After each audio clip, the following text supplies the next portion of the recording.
everybody. So sorry that I was running late. Oh, only 4 minutes late. But even when I'm on time, that's late.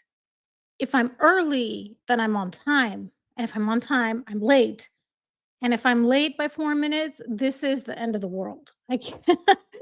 But anyways, sorry guys. I'm here now. I want to thank you all so much for being here. Let me say hi to everybody. Hi, Colts and Cake and Steve. Hi, Jilly. Jilly, am I pronouncing your name correct? Is it Jilly, like with a G, or is it Gilly? Let me know. Sorry. Okay, thank you guys. I was running a little late, so I left you all a message. Yeah. Hi, Peekaboo. Hi, Ivy of House Park. Thanks for being here. Hi, I saw Lisa, I think. Where's Lisa? Hi, Lisa. Hi, hi, hi. Hi, Sue. Thank you, Hard G. Okay, Gilly. Now I hope I remember because my memory can be faulty, but Gilly. I will remember. Thank you, Gilly. All right, everyone. So I wanted to start off today to start looking at that Bryan Kohberger, the most recent hearing that happened about 8 days ago, and I got tagged on X, and it's a good thing I was because people were asking like, "Oh, are we going to need two devices like how we were watching the Karen Reed trial, or will I be able to stream all of it?" So I did some research and by research, I mean ChatGPT. And ChatGPT was telling me don't stream the entire thing. So I can't stream the entire thing. So what I did was I screen recorded the entire hearing. It was 30 minutes long.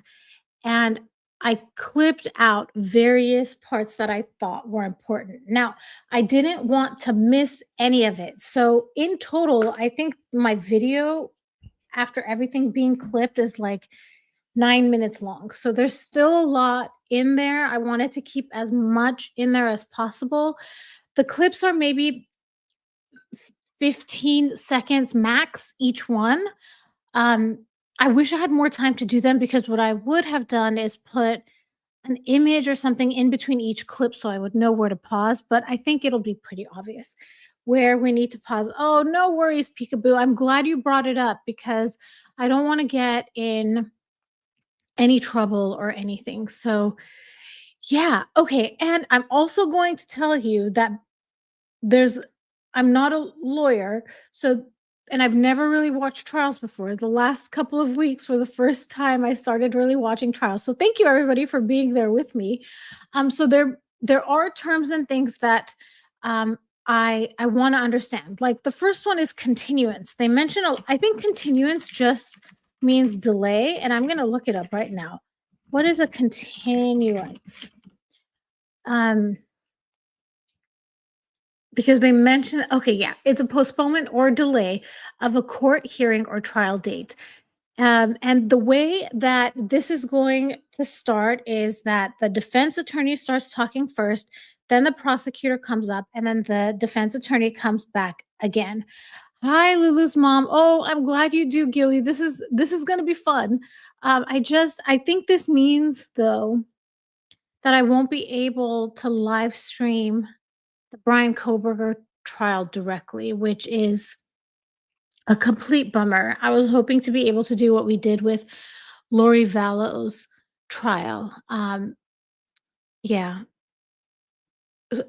Steve says some channels show all the things with breaks. How do they do that, Steve? Like they play the whole thing and they stop every couple of seconds? Continuance is continue to discover. Thank you, Lisa.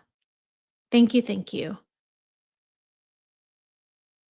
Yeah, I'm wondering how do other channels do that? Because I wish I could just play the entire trial once it starts. I think jury selection is a little over a month away. That's what Gilly has seen. Okay. Yeah. All right. Well, I'm gonna keep up with the chat. Do you guys want to get started? I think you do. You're all ready for this. You all want to see this. So, this happened about 8 days ago, I think, is what I saw on court TV. So, 9 days ago, I think. So, less than 2 weeks ago. And I believe jury selection for the Bryan Kohberger trial starts July 31st, and the trial itself starts August 11th. I don't think Lulu's mom I can play the court TV version. That's what I couldn't do with the Karen Reed trial because they own it. I would get a copyright strike, I think. Yeah, that's the problem. I wish I could. Steve says if they show a music video, they stop and comment a few times. Yeah, I wish I could. Well, for this one, I already have it prepped. So we're good to go. And I'm going to pull it up right now. Let's see. Here we are. And let's see, how long is it? It's 12 minutes long. I'm going to I wanted to put captions. Um Can you all wait like just a minute for me to put captions on? I want to make sure. I mean, the audio is pretty clear to hear, but I think it'll be so nice if there's captions for everybody. Also, does everybody know um, the story about this trial? Thanks, Lulu's mom.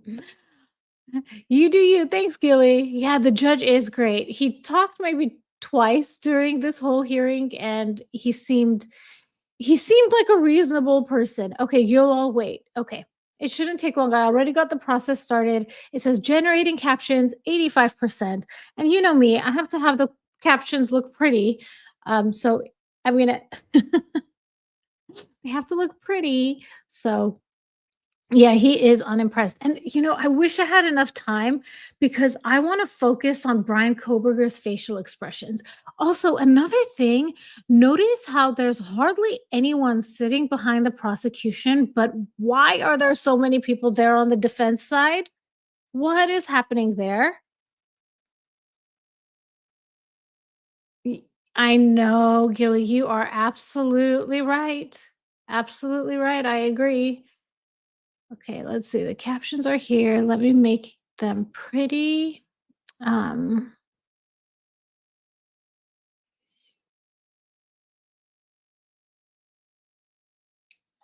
Sorry, everybody.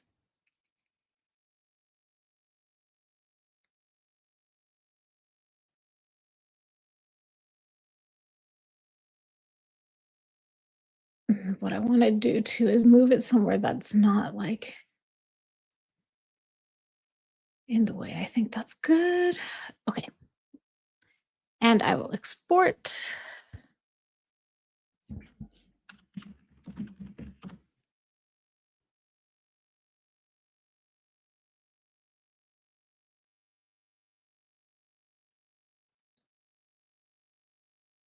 All right, almost there.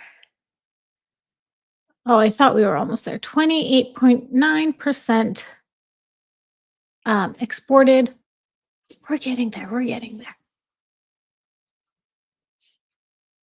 Oh, hi, Agatha. Hi, Annabelle. I know, right? Annabelle, who are those people? I think it's family, I would assume. They actually do one they mentioned the genetic genealogy thing here for a second. Just really quick, she glosses over it. The defense attorney does. That's gonna be fascinating, everybody. I really wanna see how that genetic genealogy plays out. All right, everybody. Looking through the history of this case shows that the defense has met challenges and difficulties along the way, but has been dedicated in meeting all of the deadlines. We have talked about the discovery issues in this courtroom before, and that Okay, hold on. Let me pause. Let's see, and then let me remove this one.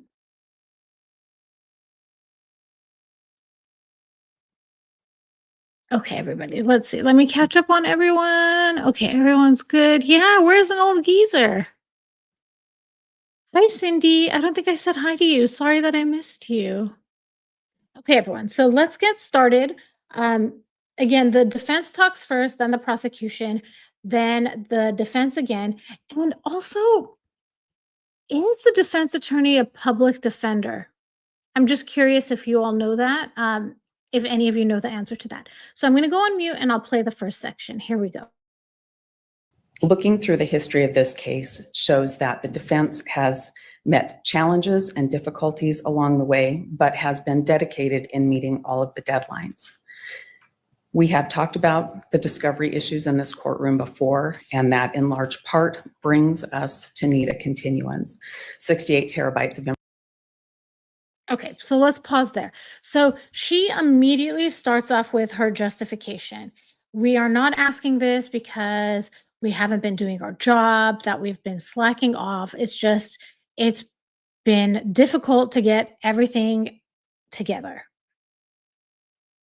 Okay, you all ready for me to continue? I will continue.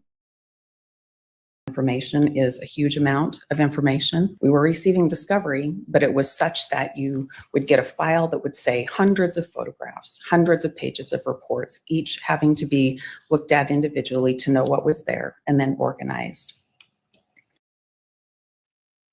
So then she goes into, this is what's happening. This is how we're getting all of this evidence. And I mean, I don't want to give you guys my opinion. I'm going to let you guys get into that as we go through this. But essentially, she's trying to justify why we need this continuance. It's a lot of evidence, and here we go. Okay, let's.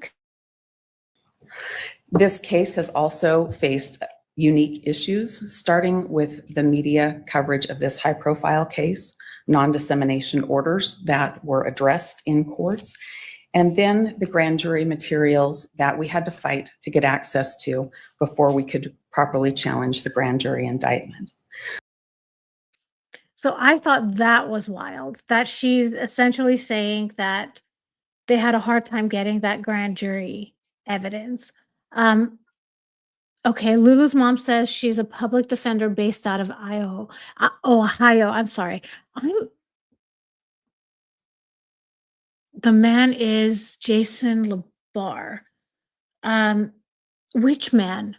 Because I only see two women on Kohberger's, well, three women that sit on Kohberger's in that area. And then I see two gentlemen that are on the prosecution side.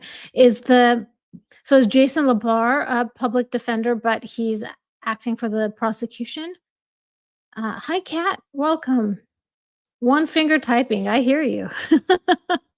Sometimes when I'm doing my nail polish at my desk, I only have one hand to type with. Lisa says the defense attorney is really fabulous. In previous hearings, she is making multiple statements that her client is innocent. That's a brave statement to make in open court in Idaho. Yeah, she really is fighting for him, and she does present a logical argument. Well, I'll let you guys be the judge of that. So I think at the end of it, I want you all to think, if you were the judge, how would you proceed with these two arguments? Now, I feel it's kind of hard to come to that decision because I chopped up bits and pieces, and I think I did the best at chopping up bits and pieces, but I am human after all. So I may have missed parts that could have swayed you one way or the other, but based on what we go through today, you guys let me know what you think. Okay, I'm going to continue. Let's continue. We faced issues with discovery, particularly with the IgG materials. We spent a great deal of time trying to get access to those materials. And there's the genetic genealogy stuff. So she was talking about how she wanted access to that investigative genetic genealogy data. And isn't that interesting? You guys think that maybe when I finish and get my genetic genealogy certificate, I could be like one of these experts? Like if I was on the defense's side or I was hired by the defense to look at the data, I'd be like, "Look, I'm sorry, it matches. They did it right. What can I tell you? I don't know." Um, yeah, anyways. Okay, let's continue. Those were ultimately what we could get was ultimately presented in a motion to suppress, and that's preserved should there be a conviction in this case.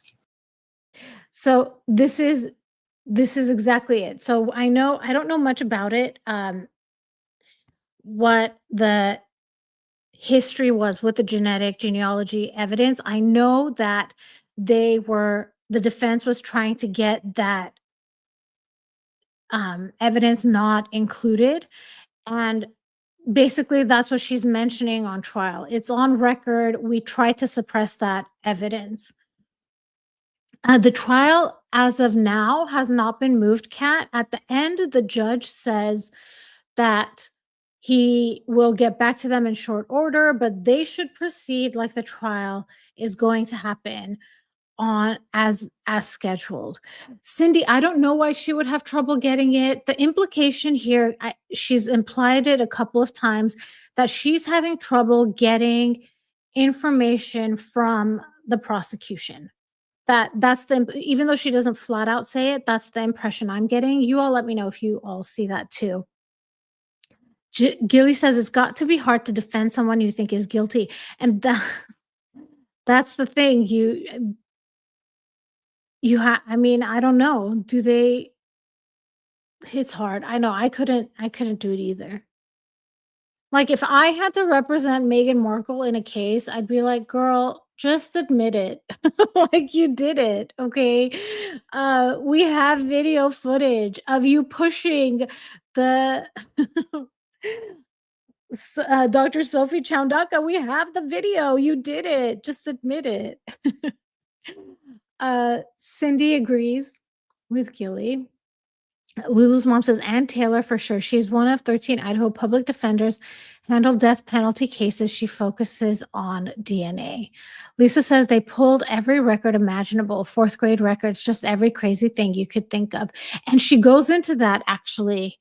She goes into that a lot. She explains why she does that. Okay, I'm going to stop talking and I'm going to let you watch it. So I'm going to go on mute again. Throughout the course of the motions in limine and then a motion to strike death based on discovery issues in February and March of this year, the record is replete with notice that we are not prepared to go to trial in this case. The discovery is vast and we have not had a chance to review it all. So essentially, that's what she's saying, that there's a lot of discovery and they haven't had a chance to review it all. And it has nothing to do with the defense not wanting to get the work done, that they've been working hard and diligently at getting it done. Annabelle says, I would only be able to make sure he got a fair trial, but I couldn't defend him. Yeah, I think it would be difficult to do.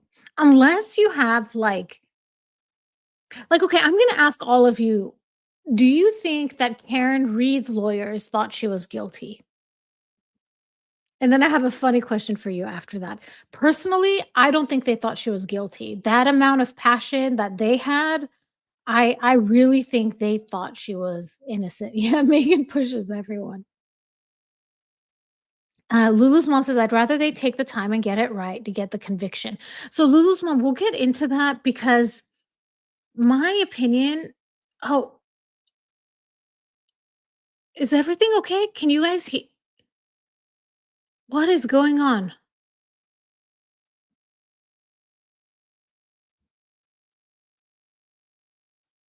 Can you all see my oh my gosh. You guys, my computer, let me see if I can get on my mobile, see what it's looking like there. I don't know what's going on with my computer. It says it's paused and see my screen. Okay, I'm gonna, you can hear me. Okay, my screen is flashing really weird. And when I'm looking at it on my phone, the screen looks fine, but my computer is all weird. I'm gonna I'm going to leave really quick and come back. I hope it doesn't cancel out the... Oh my gosh, what is going on with my computer? I'll be right back, everybody.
Okay, everyone, I'm back.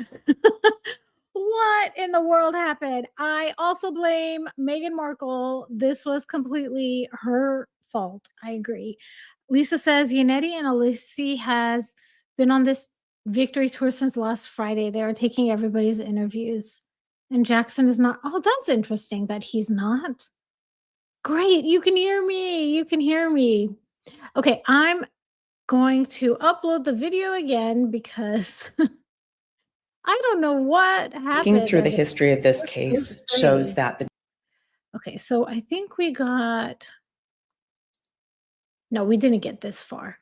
Okay, I'm going to mute myself and we will get into it. Here we go. Considering what's required at a penalty phase in a capital case, we're required to perform in a way that the jury can carry out their function of individualized sentencing. Okay, I'm going to go back because I think we didn't see that part. Here we go. Throughout the course of the motions in limine and then a motion to strike death based on discovery issues in February and March of this year, the record is replete with notice that we are not prepared to go to trial in this case. The discovery is vast and we have not had a chance to review it all. You all can see the video, right? Yes, Kat, there's that documentary coming out and that is not going to help.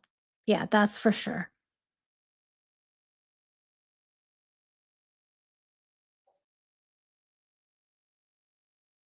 So, okay, you can all see it. Great. Here we go. Take two. Take two. Okay, everybody, let's continue. That we met deadlines for experts shows our dedication to comply with court orders. It does not depict effective counsel ready to go to trial on this case. The Idaho Supreme... So essentially, she's saying the same thing again. We are dedicated to getting it done. This is not a reflection of how much work that we've done, but that doesn't mean that we are ready to go to trial. Court said the qualitative difference between death and other penalties calls for a greater degree of reliability when death is imposed, and that comes from State versus Creech. In Idaho, our public defender statutes reference the ABA guidelines as applying to indigent defense. They require us to perform a background on all witnesses that might be called, especially those being called by the state. We cannot present what we are not aware of.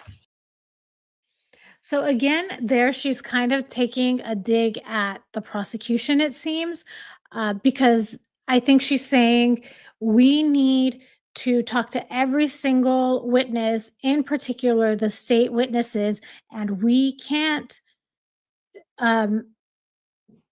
can't. What did she say? Something we can't do it if we're not aware. What did she Difference say? between death and other penalties calls for a greater degree of reliability when death is imposed, and that comes from State versus Creech. In Idaho, our public defender statutes reference the ABA guidelines as applying to indigent defense. They require us to perform a background on all witnesses that might be called, especially those being called by the state. We cannot present what we are not aware of. Yeah, she's saying we cannot present what we are not aware of. That's the implication. Okay, you can see the video. Steve says as long as the chat is working, we're fine. Gilly says if he's innocent, he needs to move trial place. I think they did move the trial already, if I'm not mistaken. Oh, Kat says it too. They have already moved once. Yeah. All right. Okay, let's continue. Considering what's required at a penalty phase in a capital case, we're required to perform in a way that the jury can carry out their function of individualized sentencing. So essentially, she's now leading into this argument about in the penalty phase. So she is skipping the entire trial itself, and she's saying if he's found guilty, the jury needs to have as much information as possible before they can sentence him to death, basically. Kat says the evidence against him is not conclusive. Cindy says, how many lawyers are on a public defender's team? So I don't know how many are on it, but at that, I think the blonde lady and the brunette, I think I've seen them both in Kohberger's trials. I don't know who the person is to the right of Kohberger there. And again, there are so many people behind the defense's side. It's surprising. Yeah, I'm surprised. Lisa says sometimes the judge needs to just press go.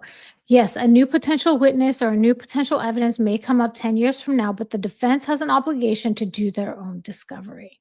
Yeah. Yep. Okay, let's continue. That means that Mr. Kohberger's background has to be known and investigated and ready to present to the jurors. Evidence of his character has to be known and ready to present to the jurors, and his circumstances have to be known and ready to present to the jurors. And this is where I'm like, well, ask him. Ask him. Who should he talk to? Who should the lawyers talk to? Yeah. Hi, TMTV. Lulu's mom says, how many were behind Johnny Depp? 5 or 6 at a time. And others waiting in offices in standby. Yeah. I just wonder how much the government, because the public defender is paid by our government, right? That's it's not paid out of Bryan Kohberger's. Like, a public defender is provided to you if you don't have the means to get a lawyer, right? So I don't know how many the state would allow. Yeah, I don't know. I don't know.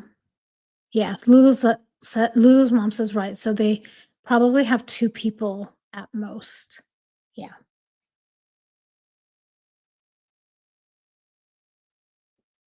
All right, everyone. So let's continue.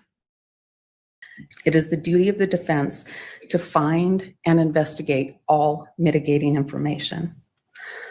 We do have several experts that would be ready for the mitigation portion of the case, should the case reach that phase, and they rely on understanding family history. So she's, again, going through what it is that she needs, and she needs to know about family history. Um, yeah, let's continue. Sorry, I keep stopping it. It's for the copyright reasons. Yes, Kat, the trial cannot be held hostage indefinitely. Absolutely. And Mr. Kohberger's own history. They can only understand what they've been presented. And the investigation to fully evaluate needs to be thorough. That means that records have to be collected. That means that interviews, collateral interviews have to be done, and those have not all been completed. And I mean, she's going into the extent, she's basically saying the same thing again, right? We have all this work to do. We have all these people we need to talk to. We need to do that in order to defend him properly. Idaho state law says it's different when there's death penalty on the table, and to be consistent and to hold Bryan Kohberger's constitutional rights. These are things that need to be done, and this is why we need a continuance, because we need to be able to have a full history of what Bryan Kohberger was like, from family, from friends, and so on and so forth. And it's not because of a lack of diligence in this case. Your Honor, there have been numerous challenges with gathering records and interviewing collateral witnesses, but it's imperative that we be able to collect records and conduct interviews from other family members besides just Mr. Kohberger and his parents. And this is what I don't understand. Like, why are you not talking to them then? It looks like they're all sitting back. Go talk to all those people sitting behind the defense's table. They're right there. Go talk to them. Peekaboo says, according to, I pronounce it Groke. I don't know if I pronounced that wrong. He has 4 lawyers on his team. Cindy says that's an awful lot of work if there are only 2 working on it. Ivy of Housebark says, Kat, you know your stuff. Yeah, thanks for being here, Kat. Thanks for being here, all of you. I love that we all bring some sort of information to the table. And I love that as we're watching this, some of you guys are looking things up. It's great. I love that it's a conversation and a discussion, really. Yeah. All right, I will hit play again. The other reason that a continuance is appropriate in this case is based on the media coverage, the Dateline issue that has been talked about in this courtroom before, and what's yet to come. Here we go with the Dateline. That was a great Dateline episode. Have all of you seen it? It was, and actually, okay, so I watched that Dateline episode with my mom on Mother's Day, which I know it's like a terrible way to celebrate Mother's Day. I know. But I have to tell you, it was watching that on Mother's Day with my mom, talking about genetic genealogy, my mom saying, if you like doing it so much, why don't you just go get a certificate? And that's what inspired me to do it. So a good conversation did come out of it. But as I was watching it, I started crying. Like, such beautiful, beautiful people that could have made such a difference in the world, and to have their lives cut short like that, like the 2 best friends sleeping in the bed next to each other. I'm getting teary-eyed. Um, Actually, okay, you guys, I'm gonna share why that upsets me a lot. My own best friend, I mean, like my sister, like my closer than my sister. She passed away 3 years ago from cancer. So it's like, to think if I was there with my best friend and our lives were taken, it just hits different. It's so sad. I mean, it's tragic. Sad is not even a right word to say it. Yeah. Lisa says, about a year ago, they were vetting expert witnesses. One of the telecommunications experts was so funny. The judge became a fan of his before my very eyes. Oh, thank you, Agatha. It's been 3 years, and I think I'm in denial about it because I feel like I haven't had, I don't know, a really good cry about it. My dad actually passed. So, you guys, it was so awful. My family's really messed up. I know I've mentioned before that I have a lot of narcissists in my family. Like, it's not just my stepmom, there's a lot more than that. And um my one of my uncles passed away, and that led to gosh, I can't even believe, like, the conflict um that came out of that. And then 33 days later, my dad passed away. And then 6 months after that, my best friend passed away. So there's something called compound grief. And I think that's just it. Like, I haven't processed each of these individually. So and then you guys on top of that, so this was what I'm telling you happened in 20, and then in 2024, my soul dog passed away. Like, it's been rough. You guys, it's been a rough time.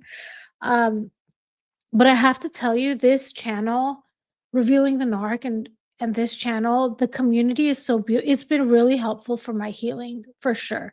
Thank you. Thank you, everybody. I appreciate it. And I'm not saying any of this to make any of you like feel bad or um it's just nice. It's life, and I'm trying to explain, I guess, why, especially the Maddie and Kaylee being best friends and in the same bed. I just can't even imagine. Agatha says, "My favorite person died 7 years ago." Aw, I'm sorry, Agatha. Sending you all big hugs. Yeah, yeah. Thank you, Steve. Thank you. Thank you. All right, everyone. Well, let's continue. Here we go. I'm gonna hit play now. The Dateline episode wasn't just a one-time deal back in May. That continues to be talked about. Everything that happens in this case continues to be talked about, and this court has a duty, a responsibility to make sure that Mr. Kohberger receives a fair trial. That comes from Shepard versus Maxwell. That's not all. Okay, so she's talking about Dateline, and people are talking about the case, and it's not just that it was shown in May, it's that people continue to talk about it. Um, yeah, yeah, it's oversaturated in the media.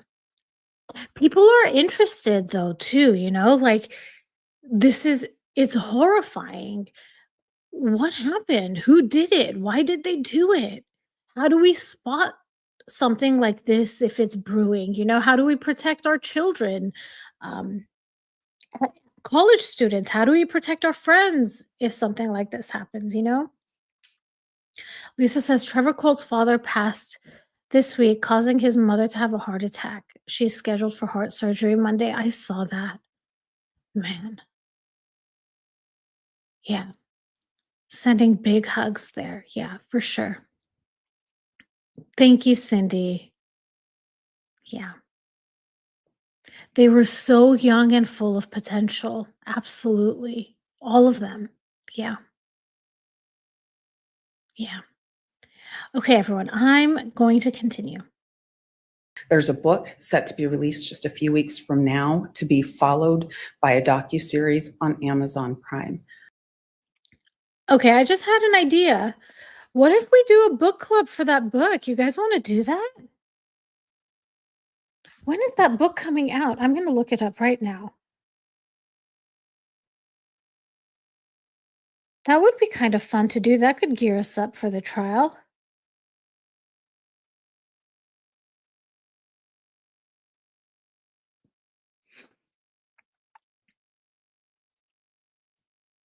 I typed it in and my spell check changed his last name from Kohberger to Merger. No, Kohberger. Not Merger, Kohberger.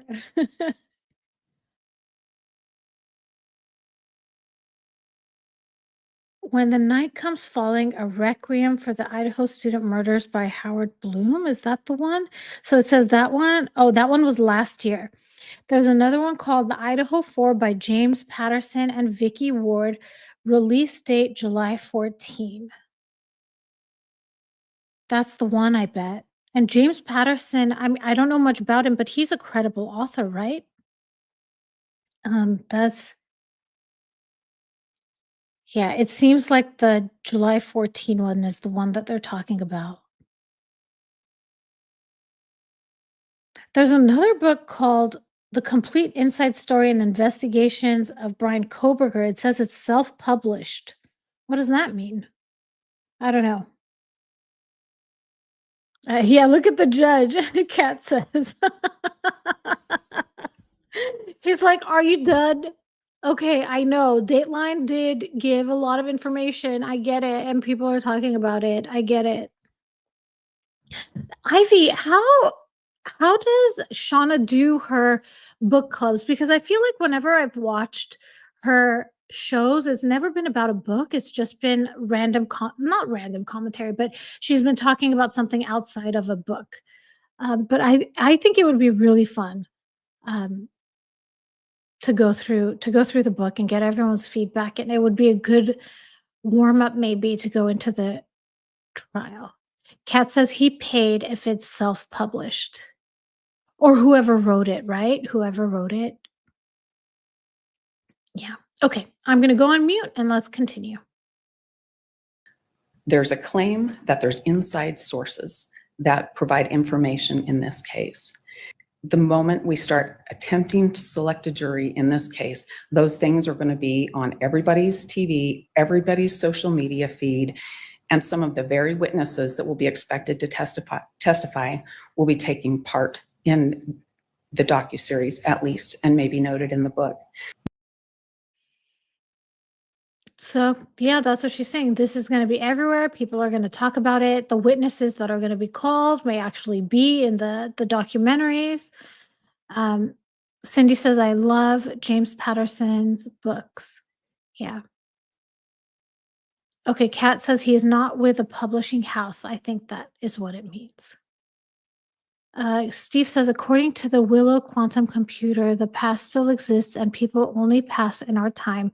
They are still alive and well in the past. So I've heard an analogy for what time is like in heaven and what time is like on earth. And in heaven, everything is happening all at the same time. Like we're already there, even though we're here. And the way that it was described is if you're watching a parade and you're on the floor, you are seeing the floats pass one by one. There's a clear past, present, and future. Present is what's in front of you, past is the float that's already past you, and the future is the float that's coming in. But in heaven, it's like you're in a hot air balloon and you're looking down at the parade, and it's all just happening at the same time. Like it's a completely different perspective. Um, and so that is very, very comforting. I don't know what the Willow quantum computer is, but that it's basically it seems like it's describing kind of the same thing. Yeah. Ivy says she reads the best parts of a book of choice over several parts. Okay. Lisa says she knew all of this before she took the case. She likes big trials, meaning the defense attorney, Lisa. Kat says 3D is where most people are in. You know what's insane, you guys? So I told you I'm a scientist, right? And they say this is so crazy to me. Every time I think about it, I'm like, this is wild. So we're made up of atoms, and 99% of an atom is open space. It's just open air. There's no substance in it. So if we're made up of atoms and atoms are 99% open space, that means our body, even though like we can touch it and see it and everything, could be 99% open space. And does that mean that there are like alternate universes like right here that we just don't see? We're just passing through each other in that open space. I know it's so weird. It's so weird. Gilly says, I sure hope We are with our loved ones in heaven. They are people I'm looking forward to seeing. Yeah. Yeah, me too, Gilly. Me too. And our animals. Our animals too. Kat says, "Is that Project Looking Glass?" I don't know what that is, Kat. Yeah.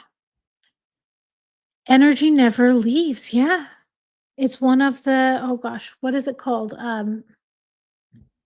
Thermodynamics? The 3 laws of thermodynamics. Energy cannot be created or lost or something like that. It just transfers. Oh, it's been a long time. Um, Agatha says, yes, like the real fourth dimension in the Flatland book. I don't know that book. Yeah. That, Steve, that is a lot of words.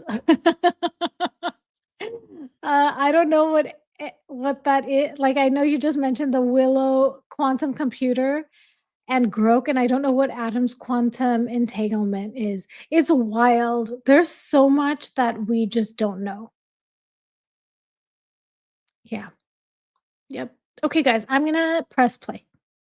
That is, in and of itself, an exceptional reason for us to have a continuance to let those things play out for a while. Jury selection is going to be particularly challenged and will need a great deal of time based on what's happened in the media and continues to happen. Right now, the standard. Okay, so that was basically her argument that jury selection is going to be hard, that there's all of these, that this is all in the news, that there's a lot of people that we need to interview and talk to, and we are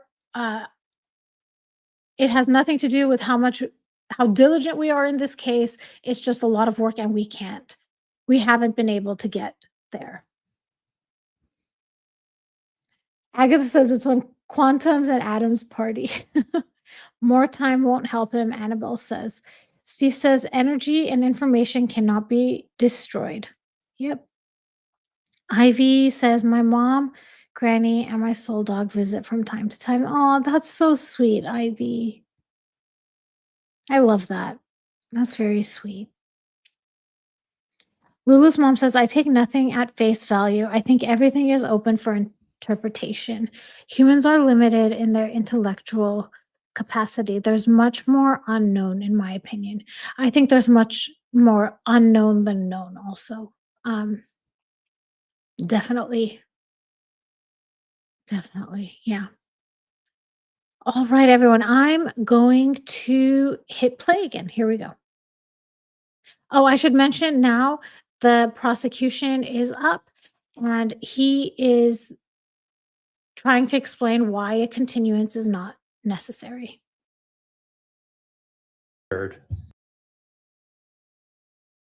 And will need a great deal of time based on what's happened in the media and continues to happen. Right now, the standard is whether denying a continuance would violate the defendant's rights by causing unfair prejudice. And that is an objective standard that the court has, and the court has discretion on all motions to continue, including a motion to continue in a case such as this that involves the death penalty. I wonder what Bryan Kohberger's face is like right now. That's one of the things I wish I had time to do, to zoom in and see if I could, I don't know, maybe clear up or see any facial expressions or body language changes, but he seems to just sit. He doesn't seem to move around a lot. I wish the cameras were better and at his face so we could read his facial expressions. Agatha says, I never believed it until I actually saw a ghost. I feel silly admitting it, but my ex saw her too. Wow. Ivy of House Spark says, Annabelle, yes, and I love it. They never get the faces right. Yeah, same with Lori Vallow's trial. We couldn't see her face. Lisa says Idaho is really going through their jury pool. Yeah, they had Vallow Daybell, they had Daybell, and this one. Yeah, it's a lot. It's a lot. All right, let's continue. What the defendant and counsel are asking the court to do is delay this trial because of their subjective, prospective beliefs about how an ineffective assistance of counsel evaluation would happen by an appeals court. So essentially what he's saying is that they're not concerned about what's going to happen at the trial now. They're concerned in the future, if there's an appeal, then it's going to be found that the defense didn't do their job. That was my impression from that. And actually, if you are in that state where, like, don't you want that to be what the court would find so that there could be a new trial and a prospective new outcome for your client? Gilly says, Ivy, I can hear a group of people talking and music when I doze as I get closer.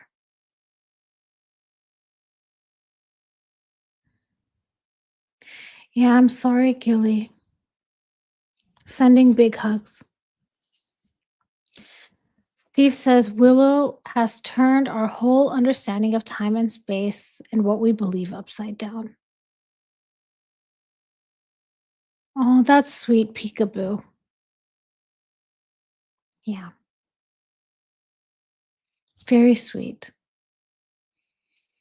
Cindy says, I lived with a ghost for a long time that loved to hide my car keys, made me late to work a few times. That's funny, Cindy. Oh my goodness, that's really funny. What else happened? Did you ever get to, I don't know, did you find out who the ghost was? Was it someone that you knew? Kat says, what's happening with the unidentified blood of 2 males? I don't know about that, Kat. I didn't know that there were unidentified blood of 2 males found.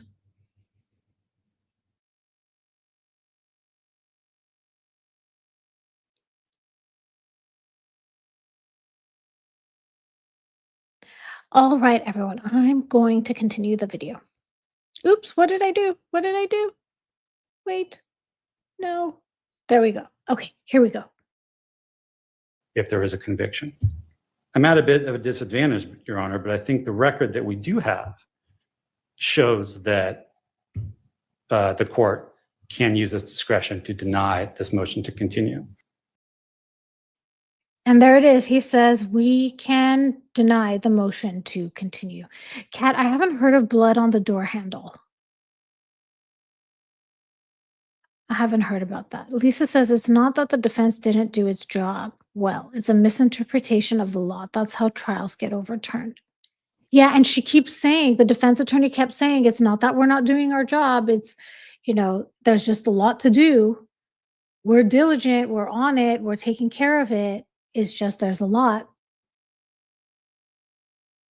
Okay, let's continue. The court needs to satisfy itself that defense has done a reasonable job to prepare for trial. Excuse me, to prepare for trial. There is no basis for a motion to continue. With respect to the media coverage, we acknowledge, as the court has, that will pose challenges for jury selection.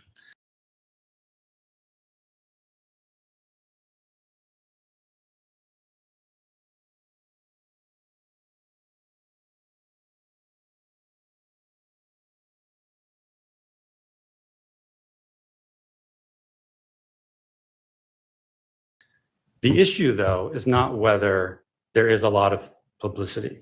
We know there's going to be a lot of publicity regardless of when this trial happens. As Ms. Taylor said, people will continue to talk about this case. And he's absolutely right. People will continue talking about it. The Supreme Court of Idaho has found that despite widespread publicity, even on the day of jury selection, that is possible. That is possible in this case, despite the challenges. And actually what he does after this, and I didn't include that, is he goes through a list of trials where he showed examples of exactly this. So he supports with evidence what he's saying here. Other thing I would mention with respect to the publicity is that it puts us at the whim of the media. Every time there's a breaking story, every time there's a new book or a new documentary, are we going to continue the trial indefinitely? And this is what I love. He's making a good point. Are we just, every time there's a new documentary coming out, are we just going to keep postponing? I'm gonna read through your chats. I'm sorry. Kat says, and blood on a glove. I hadn't heard about that, Kat. Gilly says, is he in jail or out on bond? I think he's in jail. But if anybody knows, please drop it in the. Okay. Lisa says he's in jail without bond. Yeah. Thanks for being Ivy. Thanks for being here, Ivy. Sorry, my words. Steve says the defense is trying to not allow the Amazon searches for identical knives. Yeah. Yeah, and I think that's so relevant. Yeah. Okay, here we go. That seems to be the danger in what the defense is asking for. We call it a perpetual continuance, and we haven't seen a proposal about when this trial could take place. The strategy here is just to delay. And that's what he's saying, that they want to delay, but they haven't even proposed a new date. Like if it's not August 11, well, when do you think it would be? The other point that Ms. Taylor raised, which was to say that this shouldn't be a surprise. It is a surprise to us that a motion to continue was made so late in the game. I think what we have seen from the defense is that they tried to use the mass amount of discovery to remove the death penalty from the table. When that failed, now we have a motion to continue. So he's defining the defense's strategy. They tried to do, what did he say they tried to do? To get the death penalty out. And now they're doing this to try to delay the trial. There's a breaking story. Every time there's a new book or a new documentary, are we going to continue the trial indefinitely? And that seems to be the danger in what the defense is asking for. We call it a perpetual continuance, and we haven't seen a proposal about when this trial could take place. The strategy here is just to delay. The other point that Ms. Taylor raised, which was to say that this shouldn't be a surprise. It is a surprise to us that a motion to continue was made so late in the game. I think what we have seen from the defense is that they tried to use the mass amount of discovery to remove the death penalty from the table. When that failed, now we have a motion to continue. Oh, okay. So he said that they tried to use the vast amount of discovery to not have the death penalty on the table, and now they're using it for continuance. Cindy says, after going through the whole house, they turned up at the very first place I looked. Funny thing is, I think it was a member of my first husband's family. How funny. That's funny. Yeah. Steve says they want to hurry up. The trial live streams are great. I know, it's a good time. I wish I could stream it directly so we wouldn't have to have two devices, but it wasn't so bad, right? When we had two devices going. It's better than nothing, right? I feel. Yeah. Lulu's mom says if they've been given ample time, now they're pushing for more. You're right. For how long? Yeah, exactly. If you're using the case that there was all this coverage, we need to not do it because of all this publicity. Well, there's always going to be publicity. And actually, in a little bit, when the defense attorney gets back up, she's going to talk about how much time they've had and how much time is ordinarily given to defense, I think for death penalty cases, and then the judge stops her in her tracks. So we'll get to that. Okay, so it was no problem with two screens. Yeah. I don't know, Gilly, if he had a turnover in defense lawyers. I don't know. Okay, everyone, I'm going to go on mute and let's continue. I don't know if the court has read the expert reports of the defendant's forensic psychiatrist and then the licensed psychologist.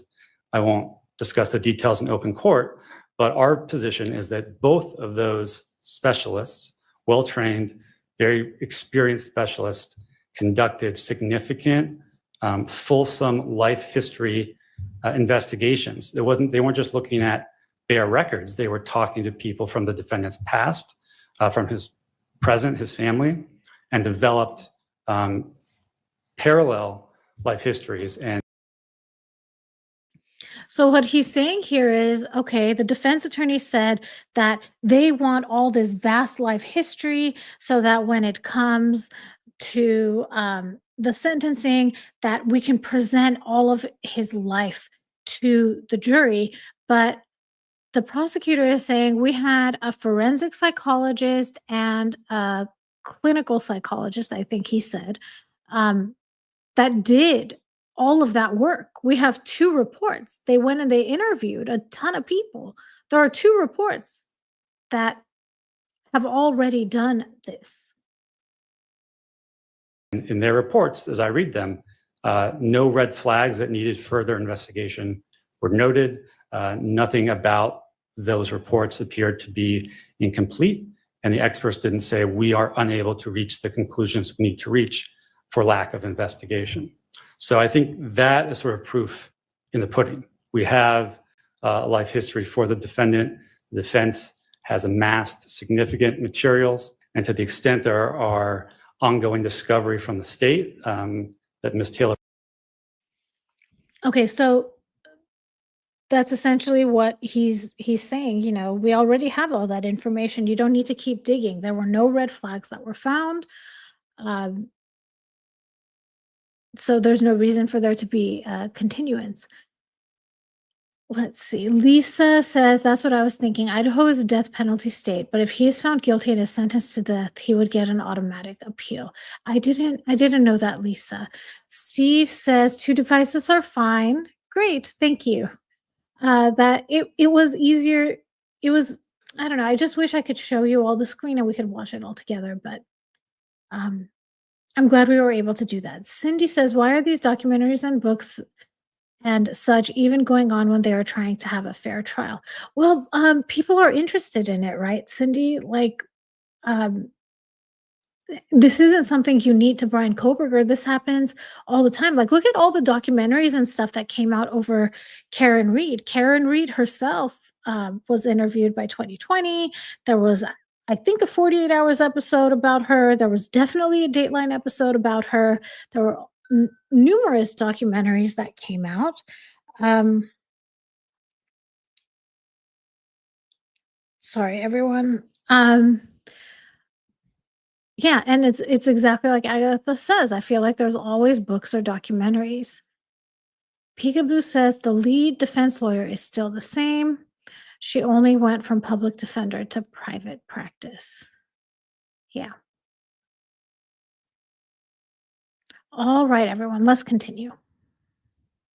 Alluded to, I can represent that most of what was just turned over was our investigators speaking with witnesses that the defense has disclosed.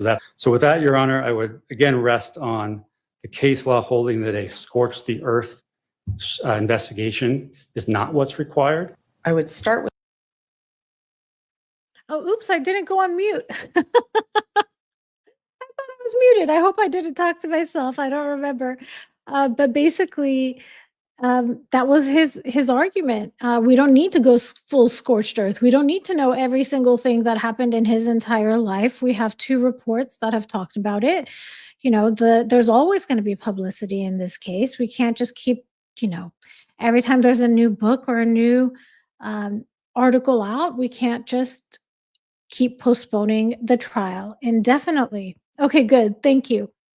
Okay, great. Thank you. You guys, give me 1 second. I have to check something really quick. I'll be right back.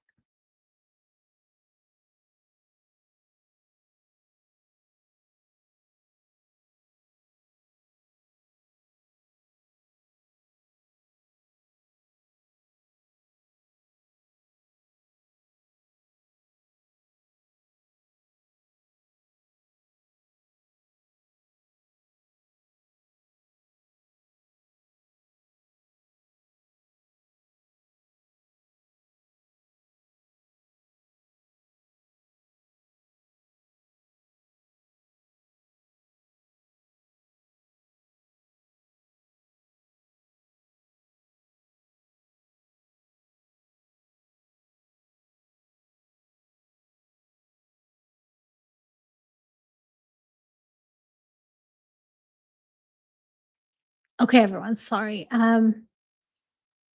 Steve says, as long as we can chat, that's what's important. Yeah. Thank you. Thank you. What if the DoorDash was drugs? Kat is asking. I mean, they're college students.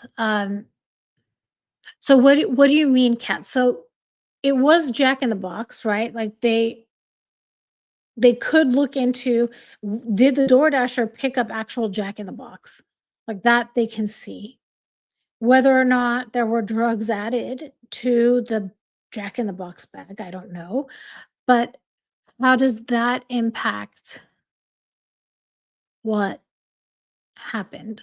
Right? Like I don't understand. Like even if there were drugs in it, it doesn't take away from potentially Bryan Kohberger being the one to go in. Yeah, Lisa, I love it too. Scorched earth. Yeah. Gilly, if you have a chance to watch the Dateline episode, I highly recommend it. Yeah. Lulu's mom says how to get a book deal the wrong way. Colton Cake says, who writes a book before the trial? Like we don't even know 100% he did it yet. Well, they must have talked to a bunch of people. I mean, I'm interested. Yeah, it's a good thought. Like I wonder how that would play out, even if it were drugs. Um, and to be quite honest with you, I think that there were probably some type of substance use, in my opinion, and allegedly, and I don't have any proof of this, um, because everyone was sleeping so deep, right? I don't know if there were a lot of defensive wounds on these victims. Um, Man, it's awful. It's awful. They're saying that um, whoever did this had a lot of hatred towards the young man, Ethan Chafin, because they carved something on his leg. Yeah. Yeah, the DoorDash still saw him. Yeah, even if there are drugs involved, like I don't yeah, and they didn't hear anything. The I mean, what's her name? Xana Kernodle did, right? She heard something was going on. That's why she came out of her room, isn't it? She went to see it, and then allegedly Bryan Kohberger or whoever was in that mask chased after her, and she ran to her bedroom. See, that's the thing. It was a Saturday night. They're college students. They I don't think there were defensive wounds, so absolutely that could be a real possibility. Um, yeah. Annabelle says hopefully they won't need the DoorDash person.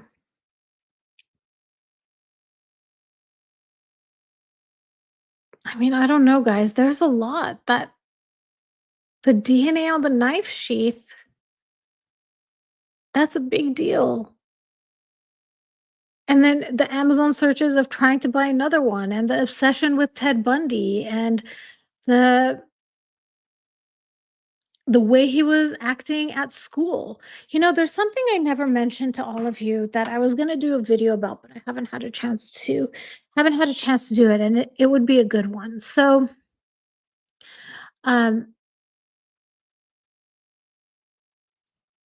if I'm not mistaken, that week Bryan Kohberger was put on some type of performance improvement plan at school because students had complained that he wasn't very nice to the women.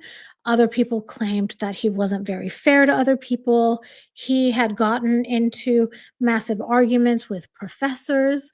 So there was enough trouble there that even without a quarter or a semester coming to a close, because he started school that fall, they already were putting him on some type of improvement plan. as a PhD student studying criminology.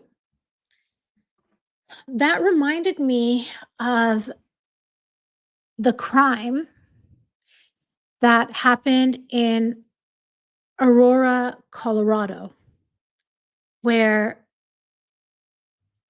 they were watching the Batman movie and someone came in and committed a heinous act for the people that were in the movie, that were watching the movie. That man, um, what was his name? Christopher Holden? No, that's not it. That's a character from Catcher in the Rye. But that man, he was a PhD student as well, and he had just failed his oral qualifying exam, and he was getting kicked out of graduate school. And right after that is when he committed that act. So there's just something about the threat of getting kicked out of graduate school, the th- that I don't know, like something, it's just such a weird parallel. Kat says it sounded like the person who called 911 sounded like they were coached on what to say. They're they were traumatized kids too, they're texting their friends, they know something happened. They know something happened, they're scared to go upstairs. One of them saw someone in a mask with thick eyebrows. Yeah. Lulu's mom says, didn't they find victim's blood on something at his parents' house? I don't remember that, Lulu's mom. Kat says he met a girl at a pool party and they spoke the next day. Nothing came of it, and he is said to have been very nice. There was a delay. Um, yeah, it was something like 8 hours. Yeah, there was a delay in calling. Yeah, it was like 8 hours or something like that. And that's the thing. Why did they wait so long? Like that's such a thing we would think of, but these are college kids. And okay, I'm gonna make a joke, okay? Oh my gosh. And I don't know if it's relevant, but well, no, it's relevant. But like, and I'm making light of the situation, and I don't mean to. But imagine you've used your credit card over and over and over again, and you know it's bad. You don't want to look at how bad it is. You don't want to log in and see how much damage you've actually done. You're avoiding it. You don't want to know.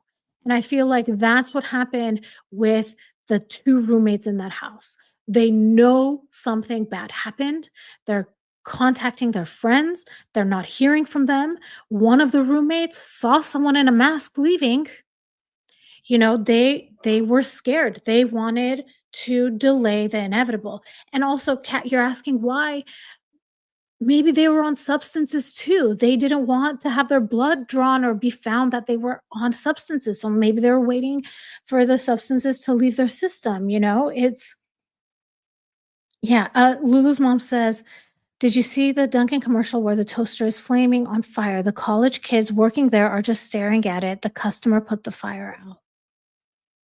The call to the police. We need to listen to the call. And it wasn't even one of the roommates, right, that was talking for the call. I'll see if I can find it. We have just a couple of minutes left. Let's continue watching the last of it, and I'll see if I can find. Lisa says an 8-hour delay sounds like a cover up. But by who? The roommates?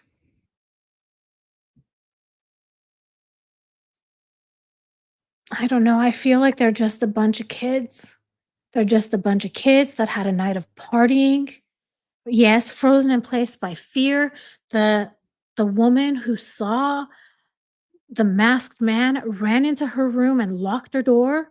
Like she had genuine fear. She saw someone in a mask in her house that she didn't recognize wearing all black. They heard screams, I think, and yeah. Okay, let's continue. With noting that if the new discovery is the state's contact of witnesses we've listed, the state knows that there are mitigation witnesses that we've listed because we had to disclose them, but they are people that have refused to speak with us. So this is why she's saying she's having trouble. There are people that are refusing to speak with the defense. That presents a challenge in the case. A lot of the witnesses that refuse to speak with us have to do with records, medical records of Bryan Kohberger, past treatment records of Bryan Kohberger. And at this point, wouldn't those other, how the prosecution said there was a forensic psychologist and a clinical psychologist who did all of that work? Yeah, it totally could, Kat. It totally could. Lulu's mom says if I shared a house with others, I'd hide too, first instinct. Especially when you're a college student, you know? Yeah, Agatha says, and you just don't realize how long you sit there scared. And they themselves, like, they knew something was wrong. They weren't even the ones that went up and checked. They called friends, I think, and the friends went and checked. And even then, they thought that they had just passed out from drinking too much alcohol. Like, I don't think they realized the full extent of what had happened. Like, can you imagine? It's cognitive dissonance. That's exactly it. It's cognitive dissonance. That one roommate saw the masked man in the home. She didn't recognize. And when she hears about her roommates, she doesn't think that this roommate was injured. She thinks they must have passed out because of alcohol. Yeah, I know. 8 hours. I know. Yeah. Yeah. The defense is going to push this, Steve says. Oops. Okay, let's continue. The gravity of what they have to say can't be known to our experts until we have the opportunity to fully understand those things, and we continue to work on access to witnesses. This is 2.5 years into a case, and the average for capital cases is 3.5 years. In federal court. In federal court. Which moves at a snail's pace. So that's the judge jumping in and being like, that's a snail's pace. 3.5 years is a snail's pace. In its best day. In regular cases. Is that a capital case where we have a client and we need to investigate both the merits phase and a penalty phase at the same time takes time. In this case, with the high profile nature and having people decline to talk to us presents a whole set of challenges that we have to find a way to work through. And there she is saying again, it's a high profile case. People are not talking to us. Realities exist too. Not all of the family members are in the same place. So there's travel that's required. And this, I thought, was a very weak argument. Talk on Zoom. How did people conduct investigations during COVID? When I got to this portion of this hearing, I was like, it's a stretch. What she's saying is a stretch. Looking over the entire record, the court can see that the defense team has been diligent about discovery, about motion practice, about litigating issues in the case. There just still is a lot left to do. This whole other area, that land between the red flags and the investigation, that's an unknown area. That's where there's ineffective assistance of counsel. That's where there's not a fair trial. That's where there's not an individualized sentencing proceeding. And it's that area that requires a continuance in this case. All right, I'll take the. Okay, so that was how the defense ended it. And the last of what's left is what the judge responded. Let me catch up on your comments. How far did I get?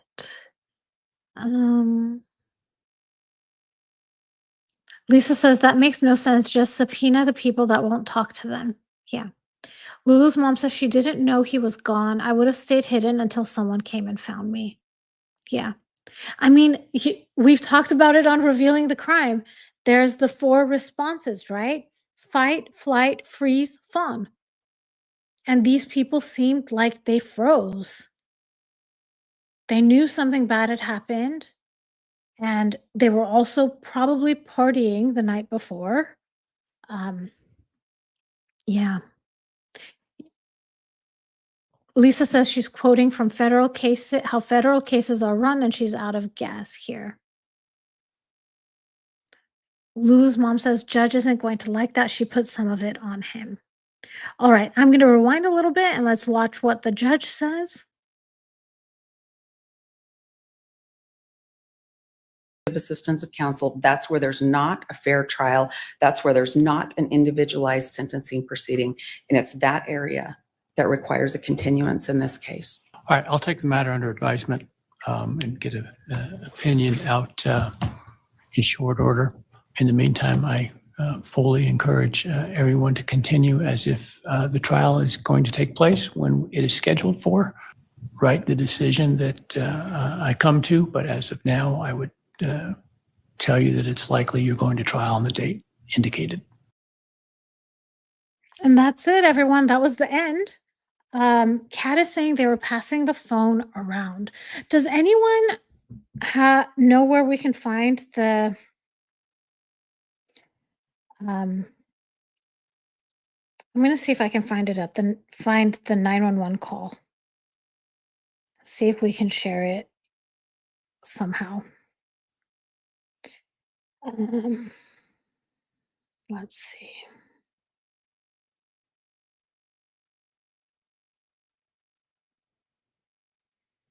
Okay, I found it. I don't know how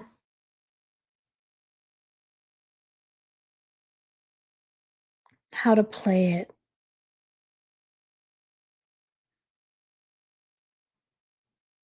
You guys think I should hold my phone up to the instead of sharing my screen, if I hold my phone up to the mic?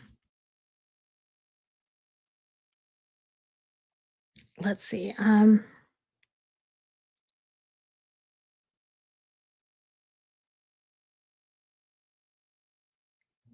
think I found it, but let's see what we can do.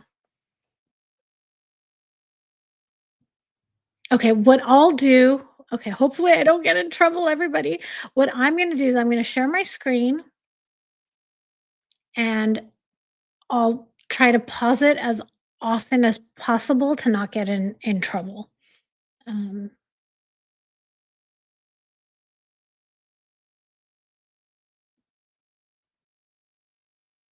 Okay, you can all see the screen. There it is. Let's fast forward. Oops. Transcript, and just last night, we have the recording. It store, and at least when a lot of the transcript after this call for a lot of it, but I wanted you to hear it in its entirety so you can make judgments for yourself. Play it.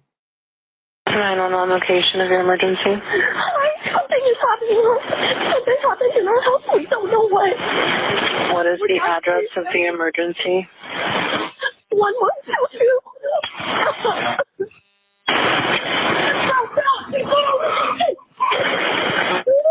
What is the rest of the address?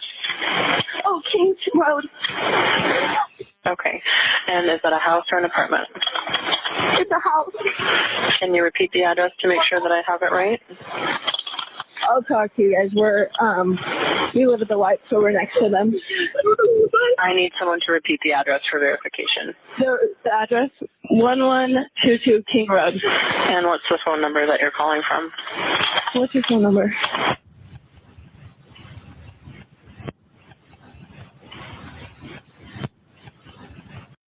Okay, I'm going to pause it real quick so we can We can catch up. This sounds to me like traumatized people, guys. This sounds to me, they know something bad happened. Was it Dylan?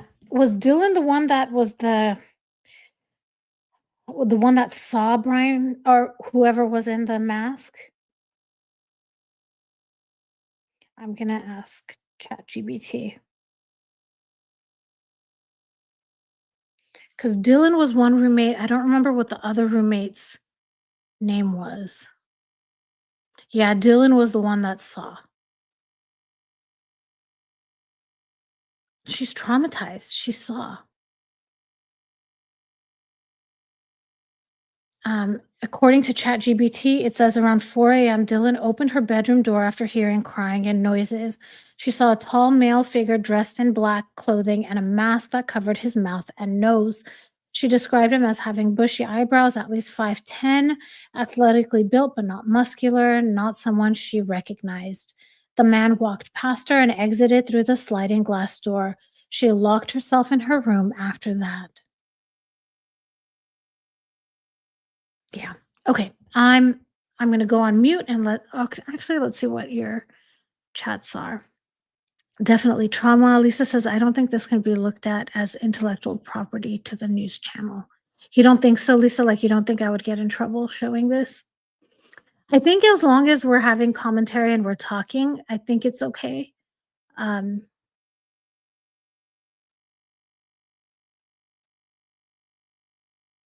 She sounds grumpy, you think, Colton Cake? Really? I didn't notice that. Yeah, if you can't say your address, you're really freaking out.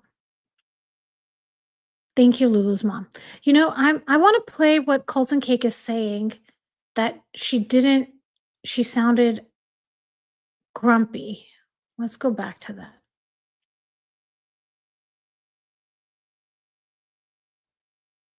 911 location of your emergency. Something is happening. Something happened in our house. We don't know what. What is the address of the emergency? 1122.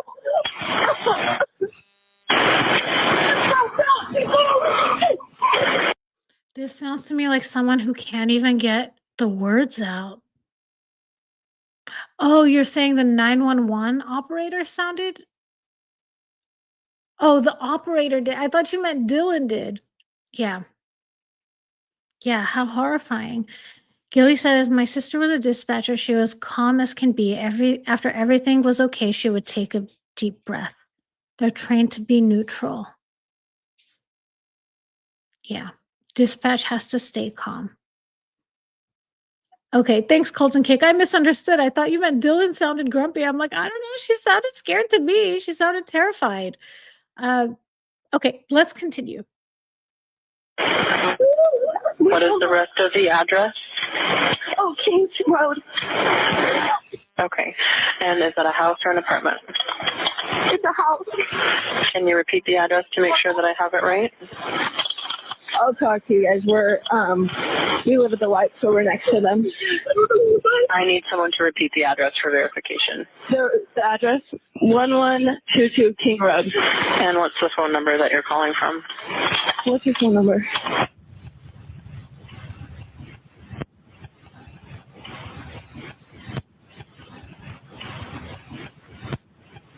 And tell me exactly what's going on. One of the roommates is passed out, and she was drunk last night, and she's not waking up. Okay. Oh, and they saw some man in their house last night. Yeah. See, there is so much cognitive dissonance there. So I think they're talking about xanocronodal here, that one of the roommates was passed out. I think they're talking about xanocronodal. How do they not see the blood? They said they saw her last night. She's not waking up. And they think she's passed out.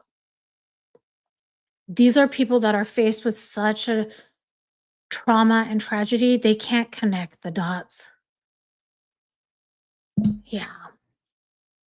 That's my impression of this.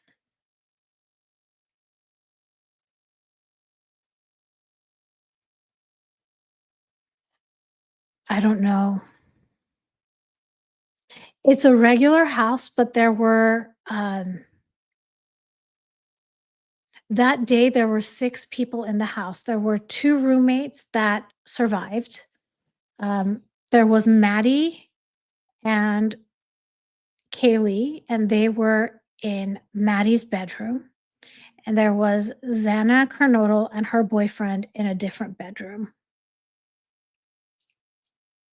Yeah, it's a building with a few levels. Annabelle says, when I was 12 years old, I woke up to find my mom. I'm so sorry, Annabelle. I'm so sorry. I hope it's okay that we're playing this. I hope it's not bothering you. Yeah. So sorry, Annabelle.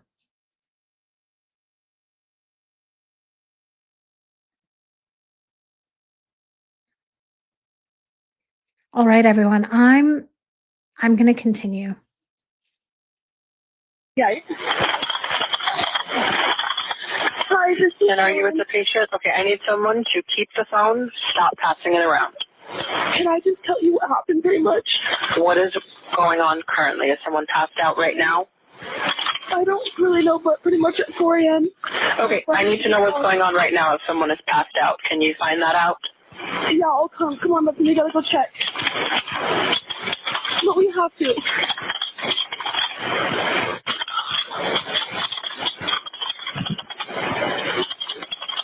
Is he passed out? What's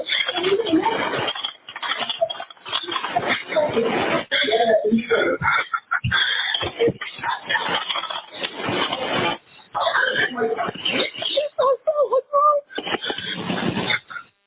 She's not waking up. Oh my gosh. Yeah.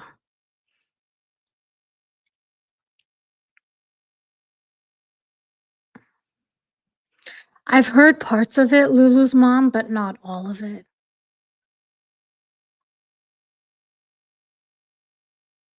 Yeah, it's horrifying. Okay, you guys ready to continue? Are you okay listening to it, or is it too much for everybody?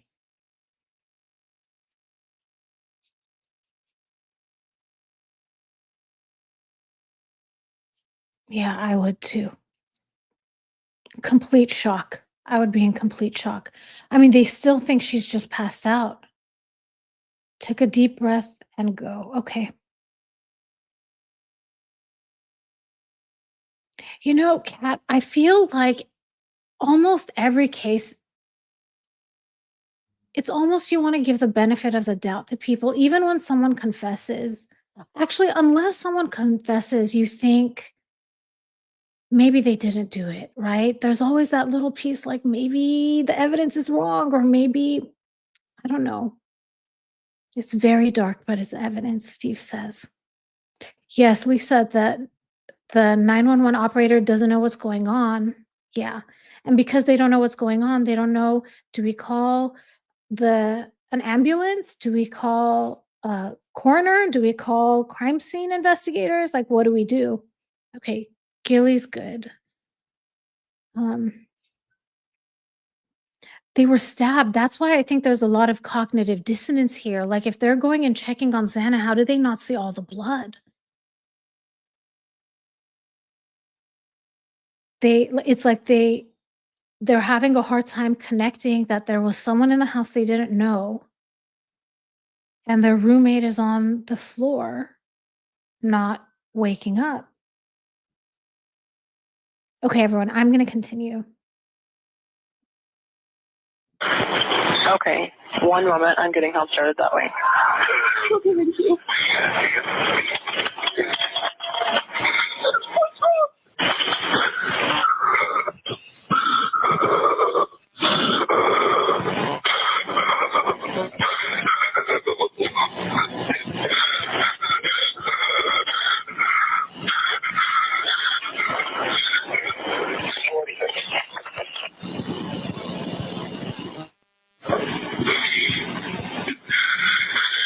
Okay, I'm going to pause it really quick. So here you can see the transcript says poor Kaylee or come on Kaylee. This means that they've made it into the other bedroom because Xana and Ethan were in one bedroom, and I think that's the bedroom they went into first. They checked on Xana first, if I'm not mistaken, and then it looks like they went into the other bedroom.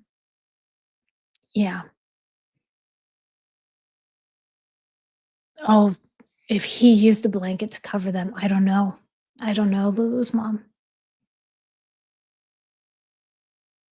Colton Cake is giving advice to people that if it's too triggering, just mute for a little bit, but stay in the chat. Yeah, I'm sorry if it's triggering for anybody that's here.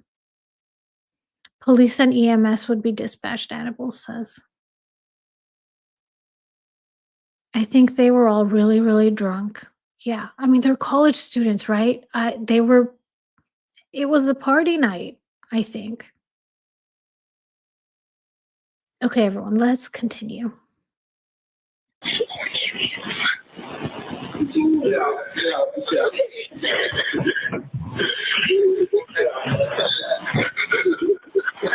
Okay, and how old is she? She's 20. 20, you said? Yes, 20. Here's one. Okay. Hello? Hello? Okay, I need someone to stop passing the phone around because I've talked to 4 different people. Okay, sorry, they just gave me the phone. Is she breathing? Hello? Is she breathing? No. Okay.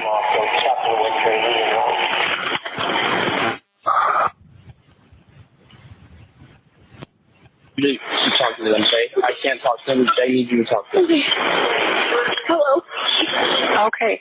I've already sent the ambulance and law enforcement. Stay on the line. If there is a defibrillator available, send someone to get it now and tell me when you have it.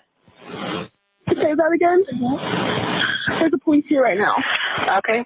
If there's a defibrillator available, send someone to get it now and tell me when you have it. We don't have it. Oof. Okay, let's catch up on chat. The operator should have at least sent police unit over. Yep, Lisa, you called it. Agatha says they're all early 20s. Gilly says the dispatch should have told them to check pulse and do CPR. Kat says exactly. They keep passing the phone around. Yeah. All right, let's continue. I think yes. Do you have a defibrillator? Yes, you have one. Are you talking to the officer? Yes. Okay, I'm going to let you go since he's there with you and can help you. Okay. Thanks for watching. All right, everyone. Well, that was it. And those poor kids.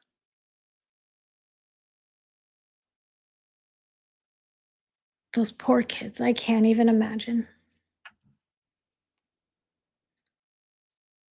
Oh my goodness, that was rough. All right, everyone. I'm gonna start closing this out. I want to thank everyone for being here. I feel like it was probably pre-recorded, Colton Cake, and they just tack it onto every video at the end.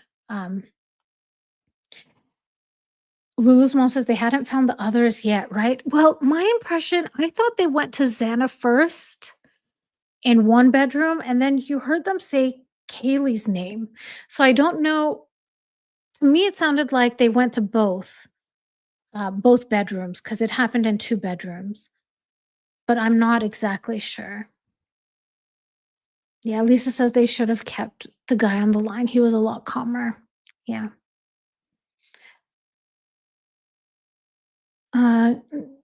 They do it live too, Agatha says. Yeah. Well, I want to thank you all so much for being here. I will set up something new again soon for us to talk about this trial. And yeah, I want to thank you all so much for being here. Thanks for the lively and great discussion and all of these different viewpoints. I love it. I hope you all have a good rest of your day, and I'll talk to you all soon. Bye, everybody.